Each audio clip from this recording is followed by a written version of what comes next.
Welcome to episode 4 of the 12 Pound Podcast. I am your co-host, Robert, and I am here with my mom, Bobbie. I want to remind everyone this is a podcast about life's changes and how we hope to help you face them. So, Mom, today is Wednesday, July 27th. I'm going to read your horoscope. Oh, good. I love horoscopes. Okay. This is the Taurus Daily Horoscope. So for anyone who's interested, my mother is a Taurus, born on May 12th. She's a Mother's Day baby. Every 7 years. Every 7 years, the birthday falls on Mother's Day. Every 7 years. Yes. So you're like a comet. Special to the universe. Special to the universe. Right, so you come around every 7 years. Every 7 years. Well, you may be convinced that you are right and someone else is wrong. But that kind of confrontational thinking can only lead to even deeper disagreements. There are areas where you can compromise even if you try, and it's essential that you identify them. Are you ready to compromise? Did you make that up? I did not. I'm looking. I am fiendishly addicted to the New York Post because I love the New York Post. And NewYorkPost.com is a wonderful website. They do not sponsor us, but I am happy to promote them all day. And they have great daily horoscopes, which I look at. Is that where that just came from? Yes. And you look at Taurus? Of course. I look at my business partner, my mother. To see what's going to happen that particular day. To see what kind of attitude I'm going to be faced with. Mine is saying, whatever you tell me, you're wrong. Exactly. It's good. It should be a great day. Which is exactly what I tell you. Right. It should be a great day. One thing that isn't right or wrong or applies to our horoscope is that this is our 4th episode. It's pretty exciting. It is. Yeah. I'm sleep deprived, but I'm glad you're doing well. I'm doing great. Well, I haven't been worried, though. It's been exciting. Even though we took a little while to get to 4, I usually would be worrying a lot, especially around work. I was always thinking about whether I was going to get the project done on time. I was worrying about whether the work that I was delivering was going to be acceptable to my team, my colleagues, my clients. But there has been something really different about doing something for yourself that alleviates a lot of those worries, those big worries that I had. And I know that's what our episode was originally framed as, is why worry. But we were talking yesterday, and it was funny to hear you talk less about worries and more about what ifs. Yeah. What if this doesn't work? What if I don't get to the 4th episode? What if this plane goes down? Yeah. However you manage those worries, it really is a what if. And the what if, I'm sure our listeners, if you're relating to those two little words, and I'm going to give you another one in a minute, but those 2 little words, what if, can set up the worry. And not only can it set up the worry, if it goes into too many what ifs for too long, that worry can grow and grow into anxiety. So what if is futuristic. You're looking down the road at something that might happen and you're worrying about it because probably the lack of control, would you say, Rob? Because you have no control over that. You just gave some great what ifs. I've had a what if today, probably more than one. If you let the what if go pretty quickly, change the thought. It all started with a little what if. A little what if.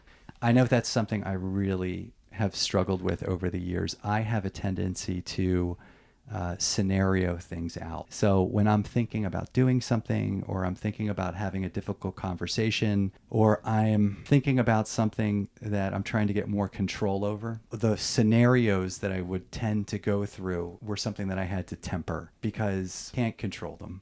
You know, I can't control what's next. I can't control what it's, going to produce. You just have to go with it. Words are so powerful. Words are so powerful. So, for example, you say, what if... I'm afraid to fly, by the way. I'm afraid to fly. I fly air lorazepam. You get on the plane and you say the most ridiculous things to yourself. I mean, you do not want to fly with me. You just don't. So, in my head, I'm saying, what if the pilot were out last night? He's got a hangover. So if you hear yourself doing these crazy what ifs, stop right then and there and say, I'm doing the what ifs. So what if, use the same word, what if I change that sentence? What if this is the best pilot in the world and he knows how to get us there 15 minutes sooner? Make it a positive statement. If nothing else, it's kind of entertaining You've taken charge. You've taken some sense of control. What did you control? Your thought. Your thought. You took that negative thought and you made it a positive what if. When we're talking about what if, and we'll get back to that, but when I said there was another word, and you can kind of group it into the same thing, to anxiety. And when you get into anxiety that gets more than fight or flight, meaning sometimes anxiety is good. I've got to move fast. My adrenaline has to kick up because the lion is going to eat me. So my adrenaline is kicked in. That's a good thing. I got to get the hell out of here, right? So that's a good thing. But when when it doesn't unkick, then you're into generalized anxiety disorder. And I have a master's degree in, actually probably a PhD in anxiety. As I'm sure a lot of our listeners can relate to, suffering from degrees of anxiety, during your life. But this other word I was talking about which I've tried to completely eliminate from my vocabulary, is why. Why? Why do you think he said that? Why do you think they're going in that direction? Why do you think this person doesn't care for me? So is that worrying about what other people think? It can be, which you have no control over. And you're going over it and over it and over it in your mind. And what I've told myself when I start using that why is why not? Why not?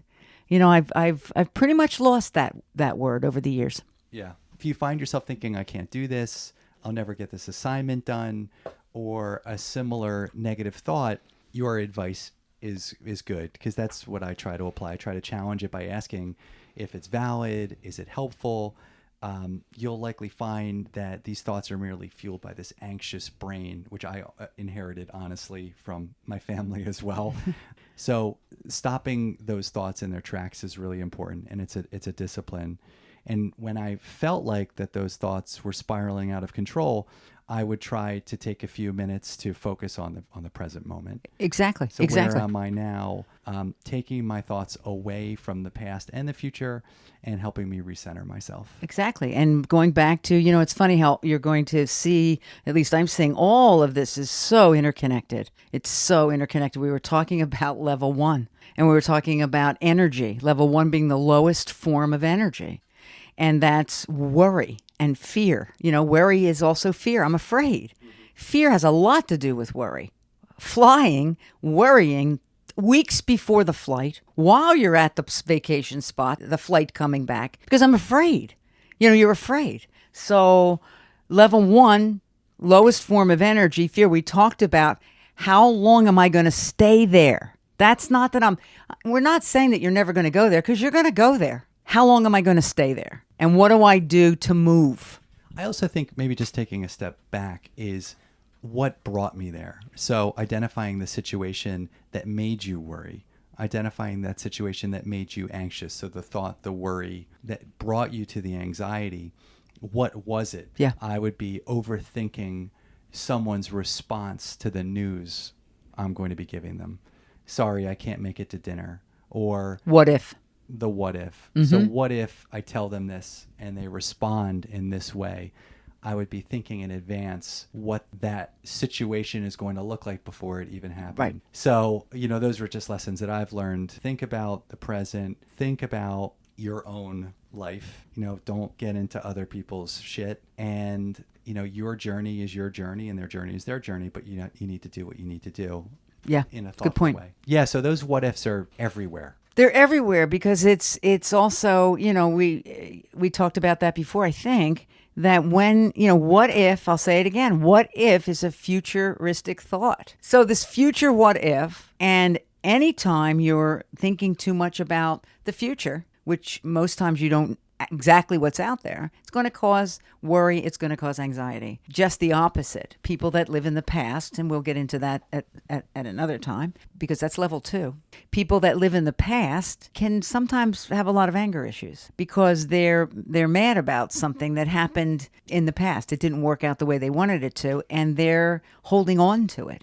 They're holding on to that stuff. So, that's more of a level 2 type of thing. We're talking about what if and whys. but basically just what if. And I would think that most of people listening, I would think you can relate to this, relate to periods of anxiety. Hopefully for you and most of our listeners, I hope they're just the lion chasing you. It doesn't get you, and that's the end of your anxiety for the day. I wish it was that That's easy. my wish for you. Yeah, mine run the gamut.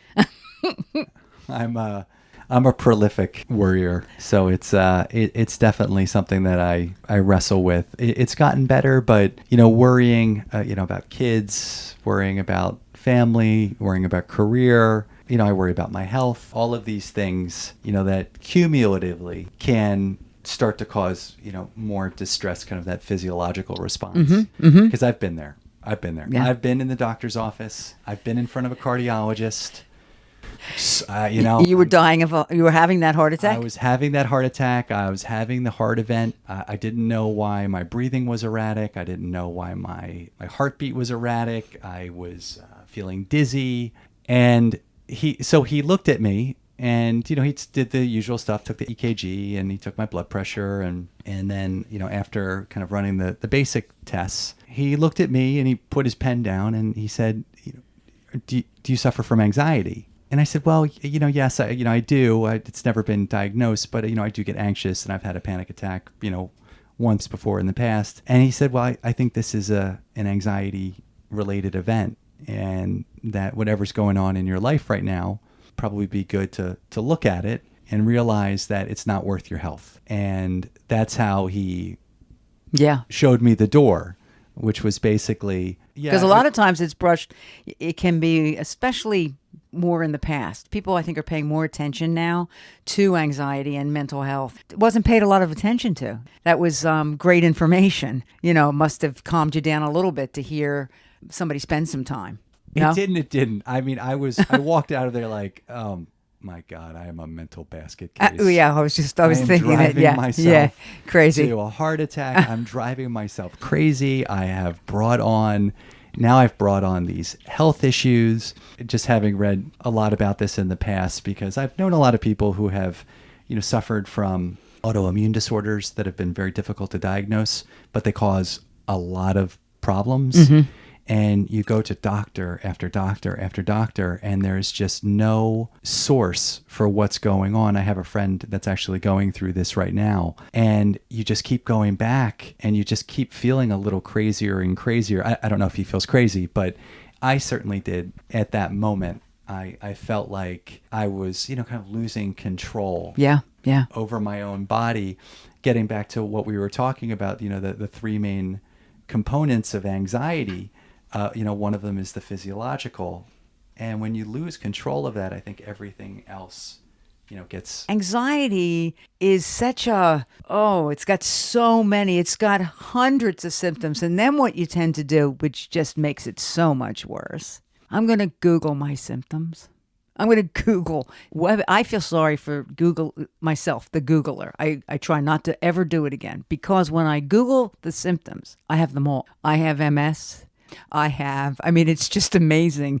I think there are hundreds of anxiety symptoms that people can have, from what you were talking about to, that's what it does. That's what they mimic other things. Yeah. Dizziness and headaches are two of the biggest. Yeah. It's, and when you really have them and they're severe, when you look up what causes those two things, it's scary. Yeah. Yeah, it is. Talk about what if, what if this is something worse? What if I don't go to the doctor, or what if I go to the doctor and they don't give me the time? And all of those what if questions while you're having anxiety are doing nothing but making the anxiety worse. It just gets worse and worse, because now you're worried. The worry is just being exaggerated. Rather than, like you said, it's very important when you are going through anxiety not to shut down. Not to say, I think I'll just stay put, or I'm kind of afraid to do that, so I'm going to, not to do that. To, when you find out your heart is healthy and everything is good, you're not going to fall down in the checkout line at Marshall's. So don't run. You can just stand there. It's going to be okay. Mm-hmm. Which leads me to a question for you. Just curious. What do you think one of the worst, this is from experience, what do you think one of the worst things you can say to someone that's having anxiety? Just one of the worst things you could say. Calm down. So any people out there that happen to be living with or with somebody that... I have to say, I've never, that to me... Has anybody ever told you to calm down? Not in the context of anxiety or worry, but not in anxiety. I mean, that would be a pretty big red flag. It's not a good thing to say. Yeah, it's not. That's not a good thing to say. I would be questioning a lot of things beyond my anxiety. Yeah. So if I was having a health issue and someone told me to calm down, yeah. For me, I think I think the what's important is less thinking about or looking for someone to say something to me to calm me down. It's more, what can I do to alleviate this? And usually the first thing I have to do is redirect my thoughts. So I redirect them away from what I am really worried about, just to take the weight off, just for a few minutes. I know it's not a panacea. It's not going to fix everything. And sometimes usually that's coupled with some type of physical activity, walking, running, swimming. For some people, it's yoga. Other people, it's more mindfulness stuff, meditation, breathing. So I think any of those two things. And then you do a little bit, for me, I do a little bit of diagnosis, meaning, well, what was causing that anxiety? Was it really, the fact that I was, worried about the presentation? Or was it something bigger? Was it, man, I really don't want to get back on a plane and go to Denver because I have to leave my family. So the presentation has very little to do with it. Yeah. What it actually has to do with is that I am in a situation where I am getting stressed about leaving home. I learned a really good lesson when I sold real estate for quite a while. And it can be a very stressful business because you're dealing with people's emotions. You're dealing with sellers who think their house is worth a fortune and they love their 1952 carpeting. And you're dealing with you're dealing with mortgage people, you're dealing with home inspectors, you're dealing with all these personalities. And there's lots of fires that you have to put out. And I was the type of person that if there's a fire, I put it out right away, yesterday. So, it's that mindset. I learned it didn't come overnight. But I learned that if I just slow down a little bit, because if you're type A and listening to this, or type AAA, right? If I just slow down a little bit, I don't have to jump up right now. I don't have to do it immediately. It just might take care of itself. And if it doesn't, then I've calmed down enough to step in and do it. And boy, it worked so much better. Most times, I have to say, a lot of it corrected itself. It was worked out. Bobbie didn't have to jump in there immediately and take care of everything. Yeah, I think that's true in a lot of circumstances. If you just give things a little bit of time. Time is so important. It can feel like it's a limited commodity, but it's good to allocate some of that time to letting something bake before you act on it. That's something I've been trying to do more and more of over the last couple of years, is give things a little bit of time. Step back for a minute. Yeah, stepping back is a good exercise. Yeah. But there are so many what ifs. I was thinking about what ifs last night. I was thinking about the pier. We were on Mariners Landing at Maury's Piers, and I was thinking, what if the Maury's family had decided to put up a gate out front of this pier? What if they charged people to enter the pier? Because they were thinking about that. They were making that decision back in the day. I'm not exactly sure when, but I had seen an article that talked about that discussion. And I thought that was so interesting because it was, I guess I was thinking of it metaphorically, opening up the pier versus closing it off, being an extension of something versus being set apart from it.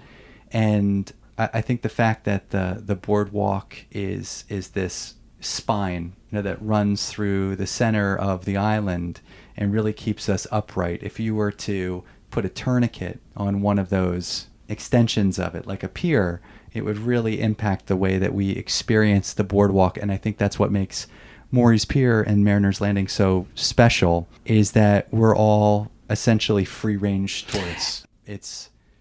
essential not to put up too many barriers to entry on how you want to approach something. I've tended to put up barriers to entry because I'm worried about how it's going to be taken by others. So I guess in a way, I have these self-imposed boundaries that are only restricting myself. Yeah. When actually where I needed boundaries was to help me manage other people. And that's something, again, it's a skill and it takes time to It does. It's figure out. practice. It really does take practice. It takes practice. It takes, some things seem to work themselves out just through experience. It's not even that you're consciously practicing every day. You've experienced it before. I've been in Marshalls where I wanted to bolt. I have. And after about the third or fourth time, I think we need to talk about no, Marshalls. it's Well, What's I'm going trying on to with think. Marshalls. I don't know. I'm in Cape May Courthouse. I can't say Macy's. It's not here. So I'm just trying to think of something close by. Poor Kate McKinnon. Home Depot. Okay, so there you are, and you're a little bit anxious, and it's happened before, and nothing happened, and then all of a sudden, you don't have that problem anymore because through experience, experience is a great education. It's a wonderful education in not just for problems in your life. It's experience is just learning. It's learning how to deal with things. And if you pay attention and you try to work on things, that experience will get you through it. It would be interesting to hear from our listeners about your what ifs. Not so you don't have to go into a lot of detail, but is this something that almost how many times during one day do you think what if? Maybe not out loud because you're alone, but you're what ifing it. WHATIF, what if? I'd like to hear from our listeners about the what ifs and also the whys, because that you hear an awful lot. People asking why. They ask you, why? Why do you think, I don't know. And why do you think Mrs. Jones would say that? I don't know. Yeah. No, and I think I suspect what we're going to hear with those whys, if it's related to work, is why can't I get my boss to stop emailing me at 9:00 at night? Why can't I get my teammate at the office to help me more? And I think that goes back to what I was talking about before, which is what we're going to be talking about next week, which is boundary setting. So, boundaries are, the ability to protect your personal and your mental space, much like the fences between neighbors. And a lot of times it can involve a more difficult conversation with someone. Yeah. Without hurting feelings, without severing ties, with sometimes, it's a very, sometimes it can be a very slippery slope because it's a person very close to you, but that boundary's being crossed, sometimes not in a mean way, you know what I mean? Not in it's causing you anxiety, it's causing you, it's too much, it's too much. So what do I do with that? What do I do with that? Yeah, so we're gonna go looking for the boundary hunter. The boundary hunter. Yep, that's great. That's next great. week. And luckily for us, Maury's Piers does not set boundaries. You are free to roam the boardwalk. Free range Taurus, which we love so much, and we do hope that you join us up on the boardwalk every Tuesday at 6:00 at night. We are on the boards interviewing visitors up on Mariners Pier at Skellinger Avenue around the Parent Pavilion. Those segments can be found on our YouTube channel. But as always, please look for us on your favorite podcast platform. We hope you like what you're hearing. Like, share, follow, and we'll continue to put out these episodes. We are having a great time, and we are having a great time with all of you. So thanks for tuning in every week, Mom. Thanks for sharing your worries today. And then I'm saying that, I'm like, I don't know if I heard any of your worries. I heard a lot of what ifs. What if? What if? I didn't hear any worries. Not so many worries today. Hopefully, Mom's in a worry-free mood. So we'll see if we can draw some of those worries out of her over the coming weeks as we get to know all of you and you get to know us. Great. Sounds good.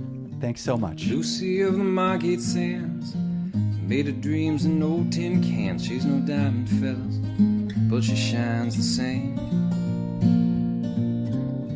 with skin just like an ollie buck. There's no getting through to her. She loves everyone, don't matter whence they came.